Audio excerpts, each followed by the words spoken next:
ഇന്നത്തെ അടുക്കളകളിൽ ഒഴിച്ചു നിർത്താൻ കഴിയാത്ത ഒരു ഉപകരണമാണ് പ്രഷർ കുക്കർ. പാചകം അനായാസമാക്കുകയും എളുപ്പമാക്കുകയും ചെയ്യുന്നത് കൊണ്ട് തന്നെ ഒരുവിധം എല്ലാ വിഭവങ്ങളും പ്രഷർ കുക്കറിൽ തന്നെ വേവിച്ചെടുക്കുന്നു. എന്നാൽ ചില ഭക്ഷണ പദാർത്ഥങ്ങൾ കുക്കറിൽ വേവിച്ചെടുക്കുന്നത് ആരോഗ്യത്തിന് നല്ലതല്ല. ഉയർന്ന പ്രഷറിൽ വേവിച്ചെടുക്കുമ്പോൾ ചില ഭക്ഷണങ്ങളുടെ പോഷക മൂല്യം കുറയുന്നു. കൂടാതെ ചില സമയങ്ങളിൽ ആരോഗ്യത്തിന് ഹാനികരമായ സംയുക്തങ്ങൾ രൂപപ്പെടുന്നതിനും കാരണമാകുന്നു. ചീര, ബ്രോക്കോളി തുടങ്ങിയ മൃദുവായ പച്ചക്കറികൾ വളരെ ചുരുങ്ങിയ സമയത്തിനുള്ളിൽ കുറഞ്ഞ താപനിലയിൽ പാചകം ചെയ്തെടുക്കാം. ചീര, ബ്രോക്കോളി പോലുള്ള മൃദുവായ പച്ചക്കറികൾ വളരെ ചുരുങ്ങിയ സമയത്തിനുള്ളിൽ കുറഞ്ഞ താപനിലയിൽ പാകം ചെയ്തെടുക്കാം.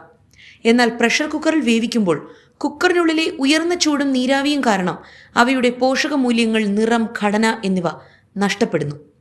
പാസ്ത, ന്യൂഡിൽസ് അല്ലെങ്കിൽ മാക്രോണി പോലുള്ള ഭക്ഷണങ്ങൾ പ്രഷർ കുക്കറിൽ പാചകം ചെയ്യുമ്പോൾ പലപ്പോഴും പാളിച്ചകൾ സംഭവിക്കാറുണ്ട്.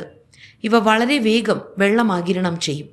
ഇത്തരം ഭക്ഷണ പദാർത്ഥങ്ങൾക്ക് ആനുപാതികമായി ചേർക്കേണ്ട വെള്ളത്തിൻ്റെ അളവ് നിർണ്ണയിക്കാൻ കഴിയാത്തത് കുക്കറിനുള്ളിൽ ഇവ കട്ട പിടിക്കാനും ഒട്ടിപ്പിടിക്കാനും കാരണമാകുന്നു. പാൽ, ചീസ് എന്നിവ ഉപയോഗിച്ച് പാകം ചെയ്യുന്ന പനീർ പോലെയുള്ള കറികൾ ഉയർന്ന മർദ്ദത്തിൽ വേവിക്കരുത്.